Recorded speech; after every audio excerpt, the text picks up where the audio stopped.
Hello, everybody. Welcome once again to All Geeked Out. We're back. We're back, baby.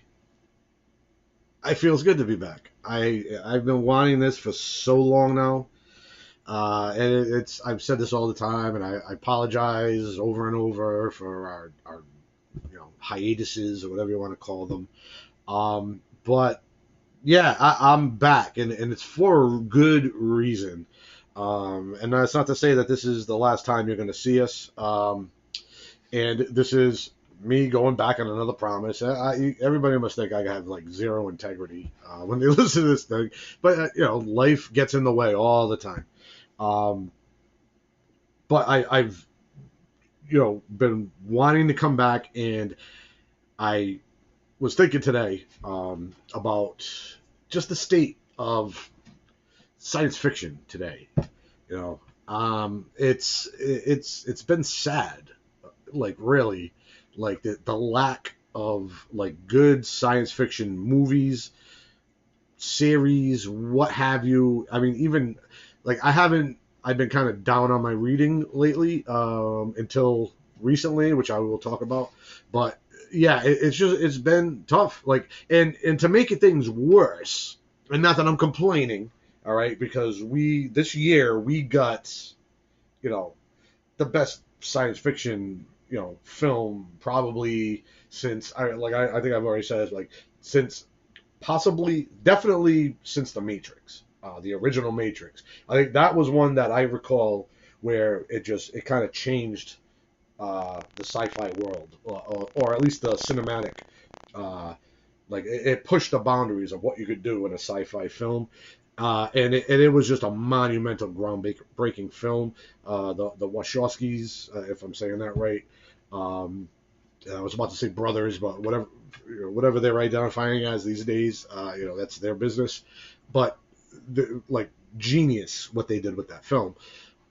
But uh, and in case you haven't wondered, I'm going back to March of this year of 2024, when Dune Part 2 got released. I mean, that was a cinematic event that we haven't seen since definitely The Matrix. And The Matrix kind of crept up on everybody. So that's not even in the same category. Same thing with I mean, I was going to go back to Star Wars. You're going back to what, 1977, I believe. And like even that just kind of burst on the scene. Like nobody was expecting anything from that, and it became, the you know just monumental film, and a part of every geek and dork and goofball basement dweller in the past, since the baby boomer era. That was like the stage setter, and then you had a lot. We've got a lot of sci-fi. I'm not going to save you from going through all that bullshit, but Dune Part 2 was a monumental achievement in science fiction cinema, and I hope everybody got the chance to see it in the theaters. And if you did not, I'm gonna.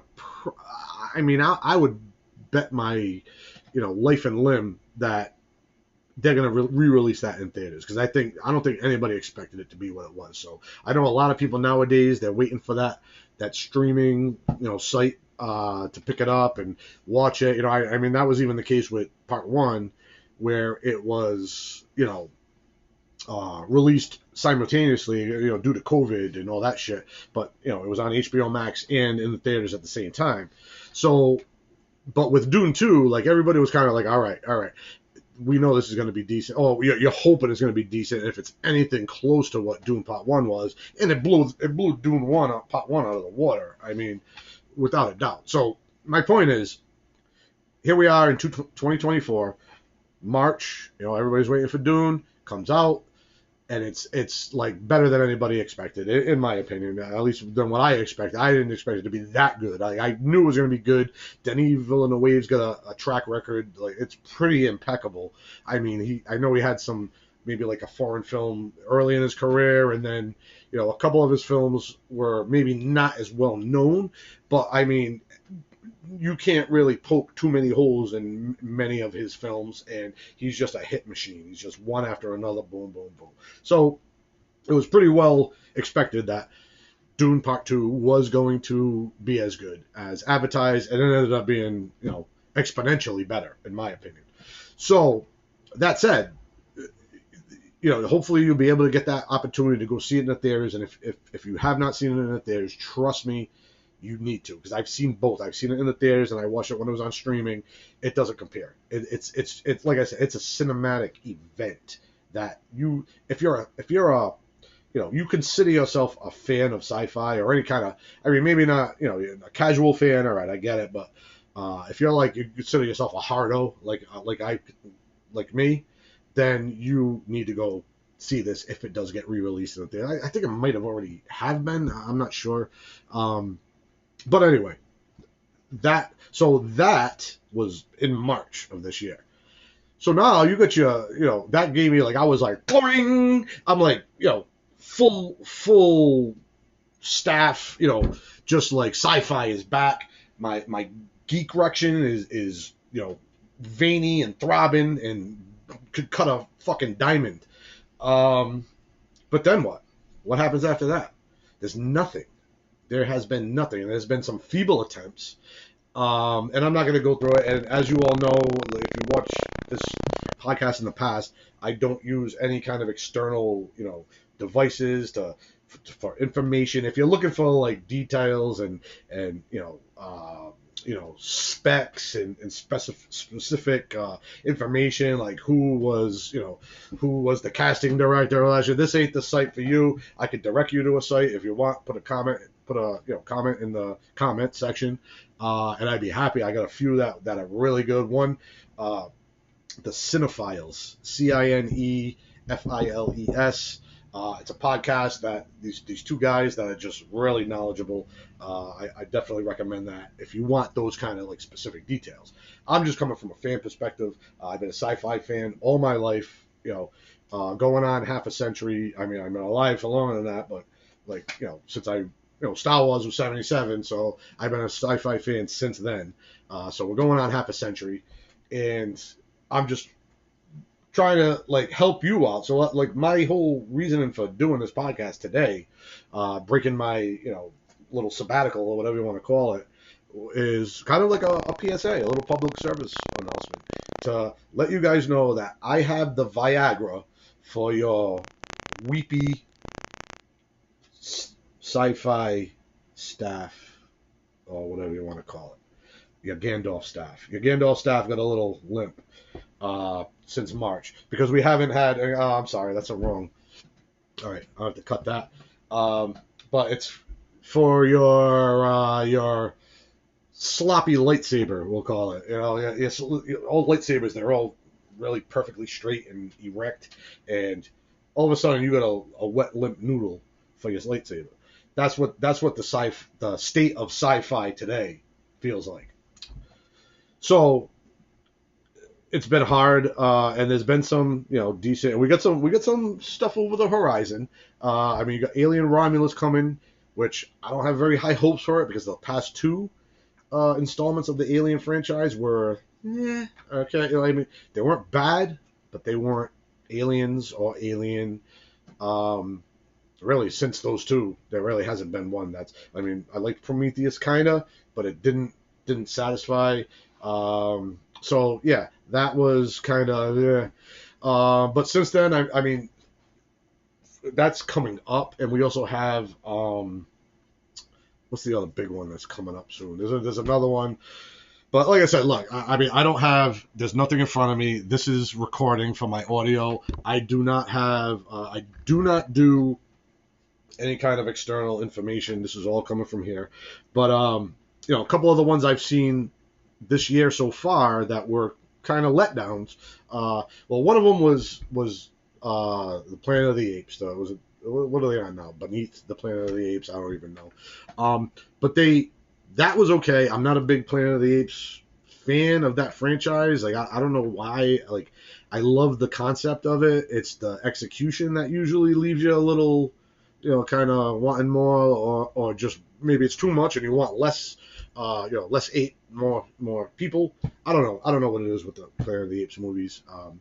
Obviously the first one was a classic, but I'm sorry. I'm going to try to hold up one finger a lot and this one's just gonna stick there because I dislocated it. It was pointing that way like a few weeks ago, and of course I didn't go get it looked at, and now it's just probably deformed for the rest of my life. But so I think it was Beneath the Planet of the Apes or War for the Planet. I don't even remember what the fuck movie it was this year, but it was okay. It was what I expected. I wasn't expecting a lot out of it. I went and saw it in the theaters, which I'm glad for because that gave me a little better appreciation because the special effects were better than I thought. Like the special effects when I was in the theater looked a lot better than they looked in the trailers. For some reason, I looked at the effects in the trailers and I was kind of like, eh. But there was nothing else playing that week, and I knew my wife didn't want to go see it, and for some reason I don't remember why she had something to do that day, so I ended up going for myself. So it was my first time, in a long ass time, at least 20 years, going to the theater by myself. I fucking loved it. I missed my wife because I like being there with her because she's always got a couple questions and I like to be that smart guy. But it was nice. It was a matinee, a Sunday matinee. There was a few people in the theater. I was able to sit way in the back because I know my like far vision. I forget what the fuck you call it. I'm not like I'm not farsighted. I'm kind of nearsighted. I don't even know how that works. If you can't read good, are you nearsighted or farsighted? I don't know. Anyway, I have trouble reading like small print now, now that I'm in my 50s. But I can see I got an eagle eye for like long distances. So I was perfectly fine sitting in the back row, and just I enjoyed it. It just it didn't satisfy. It didn't like give me any stiffness, if, so to speak. So now my geek chub was still wanting more. Just recently, I want to say, was it last week, 2 weeks ago, 3 weeks ago, maybe. I don't know. It was a couple weeks ago. It was the week that Furiosa was streaming. My brother, he just bought a new house, and he's built this gorgeous theater in his basement. And I mean, it's beautiful. It's got everything you want, and for the space that he had, he maximized it so good. I'll see if I might put a little picture of it, of all of us sitting there. I mean, we fit about 14 people in there, maybe, like comfortably. And this is like a little section of his basement. So he calls it Skynet Cinemas, which is really cool. And he's even got like the whole, like, it's kind of like done up in that kind of aesthetic. It's really good. So yeah, so we went and watched Furiosa. And I'm still not sure if I liked it or not. Like I liked it. It was entertaining. It's got some of the best like action sequences, even in the whole Mad Max series of movies. It was good, but it was definitely not as good as Fury Road. It was definitely not as good. I put it like about in the middle, like number 5. I rank those Mad Max movies. Road Warrior, the second one, the second movie, Fury Road 2. I'd put this at a 3. I gotta watch it again, but I right now I got it as a 3. Then Mad Max, then Thunderdome. And Thunderdome is better than a lot of movies out there, a lot of sci-fi. But it was definitely the weakest of the series, of the franchise, we'll put it. But so we watched that, and it was all right. But it's not, like I said, Dune set the bar so high, so early this year that I don't see any movie that's on the horizon that might even come close to it. I mean, if you consider like Deadpool and Wolverine science fiction, I think I've had this conversation or this discussion in the past. Like, do I think like superhero movies should be considered sci-fi movies? And in some cases, yeah. Like, I don't see how you can't look at Guardians of the Galaxy as science fiction, or even like the Hulk, with the scientists and the gamma rays and all that shit. Like, a lot of these movies can be considered science fiction, but Deadpool and Wolverine, just doesn't really. It's more of like a fantasy type deal. But anyway, that should get that coming up. So I don't know. I'm just not. There's nothing on the horizon for this year anyway that gives me any hope. Okay, for the fate of science fiction. I mean, going back a few years, I remember there was so much coming out. Like I remember like when I first discovered The Expanse, which was going way back, but even up until that last season, it was still entertaining. There's this Beacon 23, which I totally lost interest in. It just was not good. I feel like it sucked. I don't know if anybody else has seen it out there. If you did and you liked it, if it's something you think I should maybe, go back to and kind of circle around and start it over and watch it, let me know. Put it in the comments. But yeah, the science fiction, for a while, I'm looking at the science fiction, like the horizon, what's over the horizon, and it's kind of bleak. It really is. So, like, I went from, like half mast to just, and it just laid there like a wet noodle. But that's why I'm here today. I'm going to tell you about a couple of things that you can do that can naturally, without the need for harmful pharmaceuticals, get that tree trunk back where it should be, right up pointing at the sky. And I'm going to tell you, there's two things that we get to look forward to. And one of them has already happened, and I'm just tired of people saying they haven't seen it. So we'll start with the tangible one, the one that you can actually go and watch right now, as well as which I did after watching it, go and read the books, because the books are amazing. And that's how it goes a lot of times. A lot of times you get a very successful book that everybody loves, and they either make a movie or a series or something like that. All right, and the book series and the TV series that I'm talking about is Silo. And let me tell you, I watched Silo. The first time I watched it through, and I didn't really care for it. I admit, I did not really. And I don't know, I wasn't invested, and it's one of those series where there's a lot of characters. There's some big name actors playing some characters, so you kind of get caught up in that, like, oh, I didn't know they were in that. Oh, I didn't know, and you kind of getting like caught up in the actors, and then you kind of miss some of the story. And very early on, you have to understand what's going on. It's a pay attention to series. So it's not like, all special effects, and you're not going to get a lot of that. Don't expect, like, there's no laser beams. It feels very near future, okay? And one movie a movie and series, and book that I can kind of compare it to is Snowpiercer. And if you're familiar with Snowpiercer, if you saw the movie with Chris Evans, Chris Evans and a bunch of other people, or if there was a TV series, I think Jennifer Connelly was in it. Didn't feel like that movie really deserved it. I loved the concept, but the movie itself, it had, and I've said this before, I know I've brought this up because I'm a big post-apocalyptic guy, and this is definitely post-apocalyptic science fiction, and I felt it was very over the top, and it felt, and it's a Korean-made movie, like the Bong Ho, I forget what the guy's name is that directed it, but he's a good director. He makes a lot of Korean movies. He made this. I don't know what other like science fiction, English language science fiction he's done. As I said, I'm not going to turn that, but I don't have anything in front of me. But it had a feel like when I first watched it, I was thinking like it was on that like Luc Besson kind of level, like kind of over the top with some good action, good effects, good visual effects.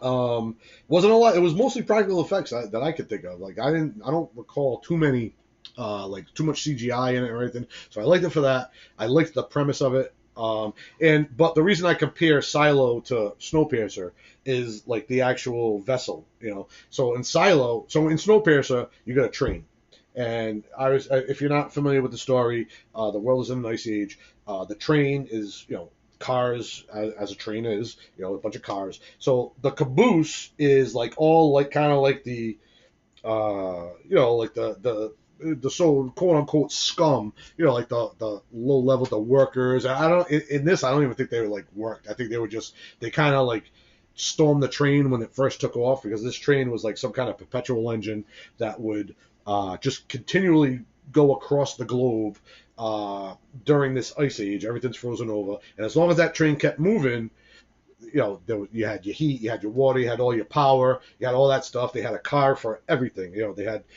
all like the ghetto. We'll call the caboose was like the ghetto. It was like slums, and there was like 5 people per square foot. I mean, whatever you want to say. It was just like people packed in there, and they were forced to live that way by the people in the front of the train. So the further you went up the train, like the more like so you had the caboose, which was like the slums, and then you had like some of like the factories and like stuff where things were made, like the food where the food was made. Then you had the water tanks, and then as you keep going on, you got like more and more of the upper crust, the elite people that paid for these things, and they're all kind of aloof, and they're just living their lives, and while the people in the caboose are struggling and struggling to survive and just taking all the shit that they get. So now you take that train and you kind of, and I'm not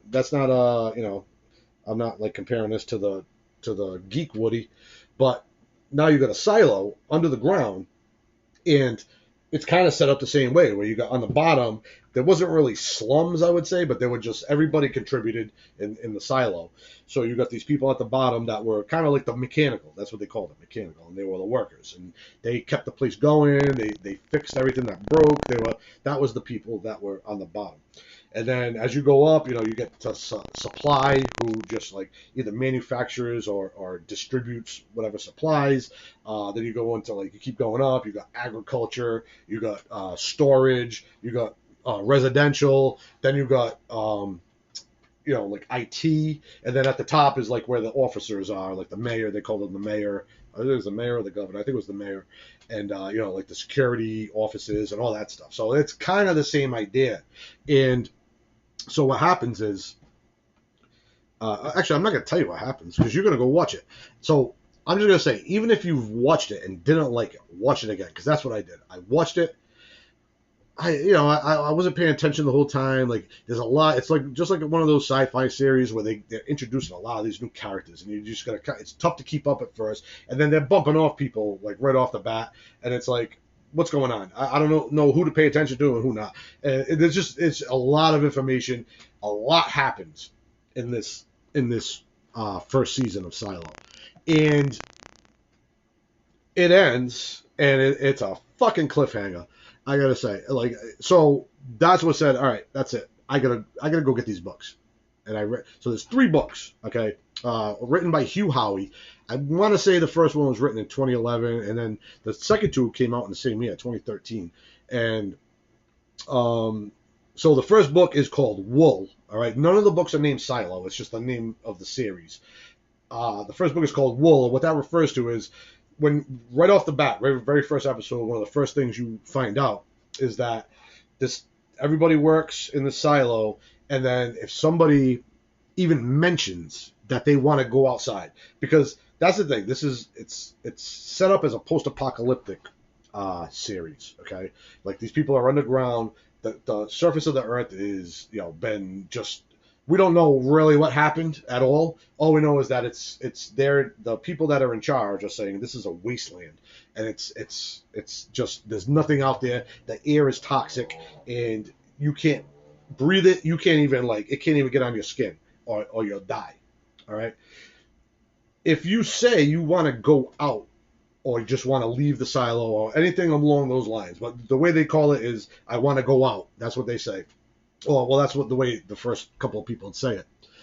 And that's it. Once you say it, you're done. You can't change your mind. You cannot, do not pass go, do not collect 200. You go directly to jail until they announce to everybody that there's going to be a cleaning. All right. And what the cleaning is because the earth is supposedly so toxic outside that they have these little cameras outside, and in the series there's just one camera that they clean. In the books it's like there's one on each side of the, if you picture a silo, and the top, the very, very tip of the silo is sticking up above the ground, so just like where it starts to cone off, and that's where the cameras are. So the reason why the first book is called Wool is that represents, the cleanings, because they give them this like steel wool type pad, and they basically send you out. You're gonna die, And all they do is we just ask that you clean the cameras, because the outside is so like dusty, and like this wasteland that is just this wind driven like dust that just eventually starts to cover up the lenses. So they just say, look, we can't go outside because it's toxic. We're sending you outside like you asked. Can you just clean the clean the fucking lenses before you die? And it sounds ridiculous, but I'm telling you, the way they do it and the way that is weaved into the story, it's like nothing you've ever seen. This is a story-driven, dialogue-heavy series. You're not getting a ton of action. Don't expect that. If you for that on that side of things, I would kind of equate it to like if another Apple TV, like Silo is an Apple TV series. There's the other Apple TV sci-fi series, Foundation, very much kind of like that. Like, not the story is nothing the same, but just like it's not all fucking laser blasters and lightsabers and all that bullshit. At least not this season, and it's gonna be a little slow for some people. But for the sci-fi geeks, those ones that need that little, in your stick, this is for you. It's chock full of just really, really good like science in the fiction. Like this is one of those. That's what I love when I get my science fiction. I like to be more on the science than the fiction. Okay, there is a difference, and if you're a sci-fi fan, you know what I'm talking about. Like the Arthur C. Clarkes of the world, like the Isaac Asimovs, the ones that had these ideas that could actually become science fact in some years. That's what I like. I like that stuff. I don't, Star Wars has its place. Star Trek has its place. But let's face it, it's science fantasy, not science fiction, or it's rather fantasy fiction. I don't know how you say it. It's space fantasy. Let's call it that. Space fantasy. Because science fiction to me means there's science there. There's intelligent, like you're almost like prognosticating what's going to happen. And it's happened, if you know your classic science fiction, how many times does that happen? With those guys like Arthur C. Clarke, Isaac Asimov, H.G. Wells, Jules Verne. I mean, how many times those guys just seem like they knew the future? And you might not have known it then, but you know it now. And that's what I'm kind of feeling with this. It feels so real. It feels so like, the word I'm looking for, like of now. Like it's like very, very poignant to what's going on in the world today, and the mistrust of the government, all that stuff. This is that in spades, and it's gonna be that little blue pill for your geek-rection. Trust me, because not only do we have this season 1 already in the tank, and you can go watch it right now. Season 2 supposedly is coming out this year. I believe they're saying it's supposed. They don't have I could be wrong. They don't have an actual date yet, but I think it's coming out later this year. And if you can't wait for that, and trust me, if you watch season 1 of Silo, you get to the end, you're not gonna want to wait for season 2. It falls off a fucking cliff, like unbelievable. Like you're gonna be like, what the fuck? And you're gonna want to find out what happened. That's what happened to me. I immediately got the audiobooks. My shitty eyesight, as I mentioned before, I can't really read that well anymore unless I wear glasses, and that's kind of tough at night when you're rolling around. So I stopped doing audiobooks. And it's almost like if you're a reader, or if you have an imagination, you can listen to an audiobook and you make you a little, and you already have like that kind of basis, like it stars Rebecca Ferguson. She's becoming like the queen of sci-fi, in my opinion. I mean, she's got and before I go any further, I understand Silo came out last year, right? But I'm just saying it's actually, it might have even been 2 years ago. Now that I'm thinking about it, it was a while ago. But I watched it the one time, didn't care for it.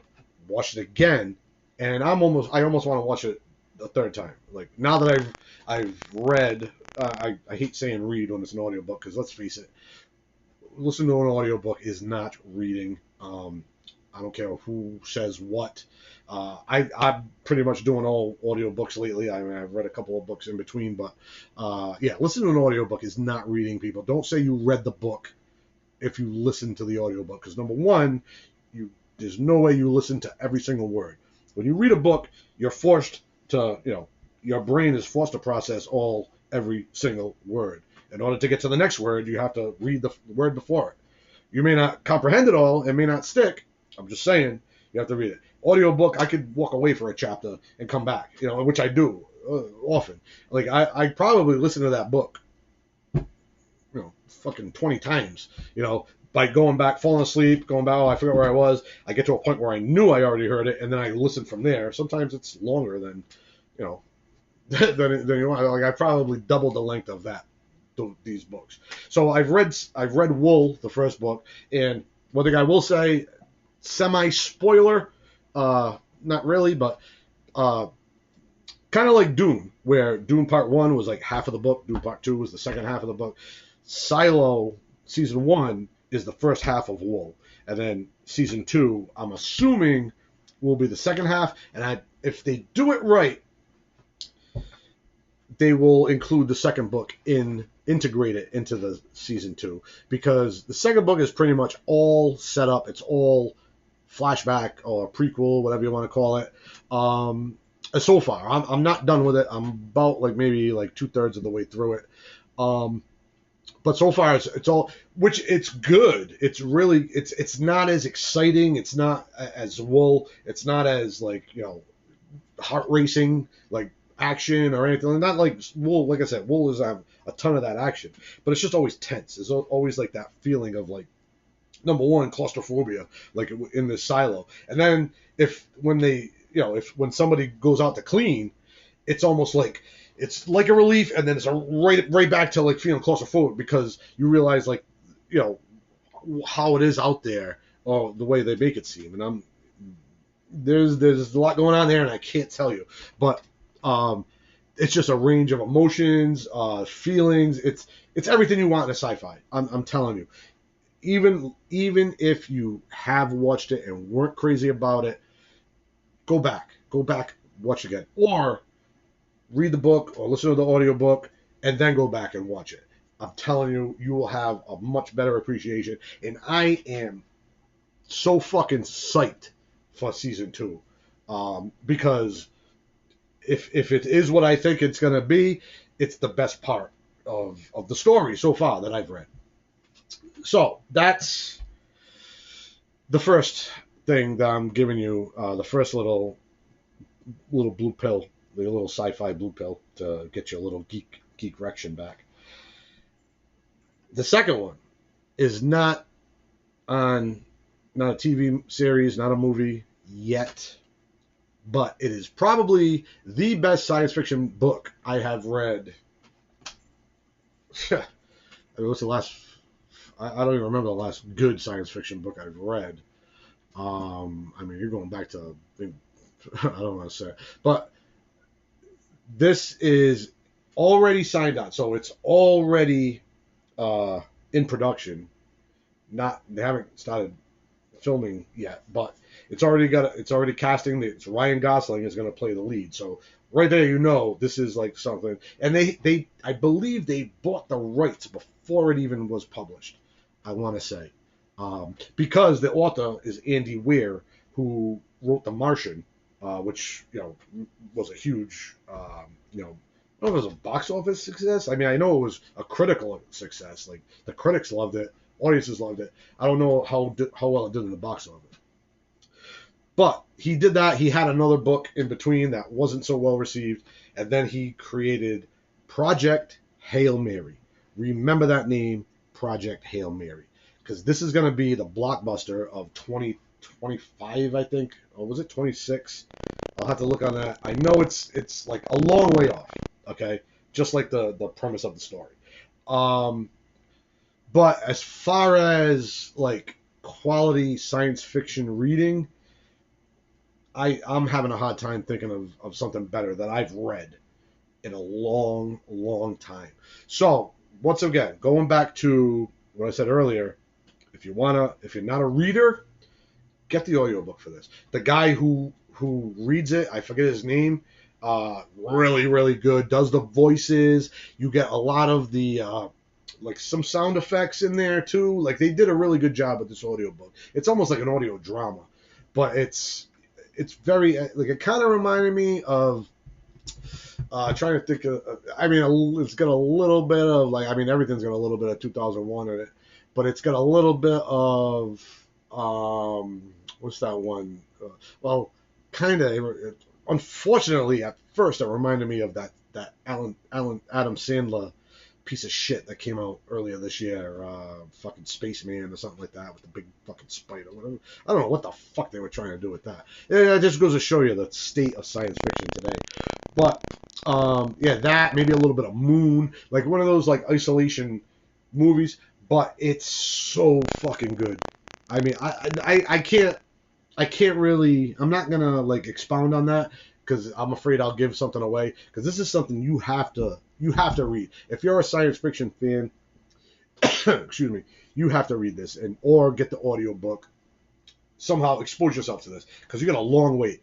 And this is one way. I'm telling you, right now with the state of sci-fi and cinema and on series, I mean, you know, Apple TV to me they're like one of the worst streaming services. No offense, but they have the best sci-fi. They have the best sci-fi. I mean, they've hit home runs. I think. I mean, they hit a home run with Silo. I don't care what anybody says.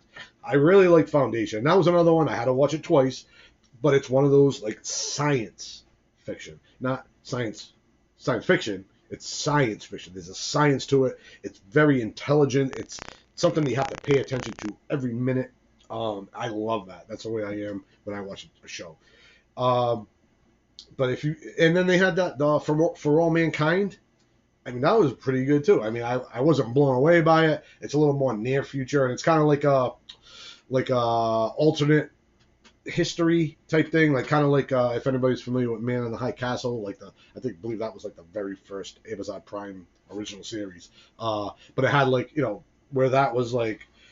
The Axis powers won World War II, and it takes off like it starts out like a few years after that, where it's like one of those alternate history stories. That's kind of what For All Mankind is, where the Soviets actually won the space race, and then we're trying to play catch up, and just the lengths that we go to do it. It's a smart movie, very low action, very low, kind of science fiction. Like it's not. Like I said, once again, definitely no laser beams or anything like that. Like it's almost like retro science fiction, retro future kind of thing, if you can kind of understand that. And then, I mean, you can include Severance. Severance is a fucking great show, and I don't even know what the fuck it's about yet.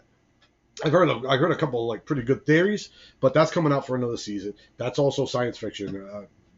So far, it seems like science fiction. I mean, it's got all those science fiction feels to it. So, I mean, Apple TV is worth it. And it's worth it. And I told my buddy this, Emilio, who's been on the show, co-host, who I'm trying to get back on. I told him the other day, Apple, it's worth it to pay for 1 month just to get caught up on Silo. And I would wait till, season 2 comes out. That way you can binge the both of them. You pay for 1 month. Get rid of it if you don't want it. Because I admit, there's not a lot. Other than the sci-fi, not really a lot on Apple TV going on. So yeah, that's my 2 little tidbits for you to get back in the action. Back in the game, like Dan Marino used to say. Now I'm back in the game. I want to be back in the sci-fi game. Sci-fi game got to get back in the game. Sci-fi got to get back in the games. Hollywood got to get back in the game. Amazon, Apple, all these guys. Apple's doing great. Amazon, Netflix. I mean, look at the shit they're putting out. Netflix with that fucking Rebel Moon bullshit. Come on. I mean, come on. And I fell into it. With the first movie, the trailer. I'm texting people saying, "Oh, I can't wait for this." I feel like such a dick, and I feel so like just like what the fuck's the word? Just betrayed by Netflix. Apple, the same thing. I mean, not Apple. Prime. Prime's another one. What science? They had The Expanse, which wasn't even their series. They just fucking stole it from. They snatched it off of. I think it was Sci-Fi Channel. And it did improve when they got it. You could see the difference. But I mean, not even this. That doesn't even compare to Silo. And really, what else? I mean, you get The Boys. Once again, that's fantasy as far as I can turn. It's superheroes. It's not science fiction. Although that one, if you get into it, yeah, maybe it is. It's fucking with the compound V, all that bullshit. But whatever. So yeah, if you got a good science fiction series that I need to know, put them in the comments, please. Do me a solid. I'm doing you a solid here, telling you about how to get your mojo back. You know what I'm saying? Your sci-fi mojo. And when I say that, I mean, like Stardust. Sorry, that probably shook. So, anyway, great to be back. Hate doing these solo episodes, but I just felt the need to help everybody out. Let you know that all is not lost. There is hope on the horizon. You just got to work for it a little bit. And I would start with watching Silo. Watch season 1 of Silo. There's another season coming out very soon. It's supposed to be out later this year. And if you can't wait, you got the books. And I'm telling you, the audio books, they're done really well. Just like I mentioned with the Project Hail Mary. And that's all I got. So good. We're gonna keep it short and sweet. That's one thing I didn't see, and I didn't promise that it was gonna be short, like I usually do, and then go over an hour. But that's just the way things go. So anyway, appreciate everybody for listening, for sticking around. I mean, I know, like I said, I been just kind of like lazy about it. Plus, work gets in the way, life gets in the way. Trying to get people to come up and do it with me. I mean, everybody, they always say they want to do it, and then shit happens, and it's whatever. It is what it is. So if you continue to stick with us, even if you don't see a video from us for a long time or any kind of content, just stick it out a little longer, or just keep us on the back burner. Put your notification on when we do put out those videos, and we will. There are more to come, I promise.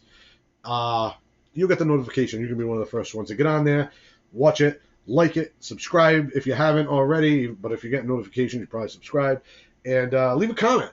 Answer some of these questions I got, or let me know what you think. If you've seen Silo and you don't like it, put it on there, man. Let me tell people why you don't like it, and I'd like to, rebut that.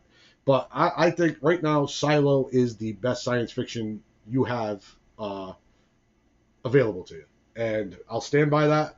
I love it. I'm probably going to watch it a third time once I finish reading all the books or listening to all the books, and I'm going to watch it again.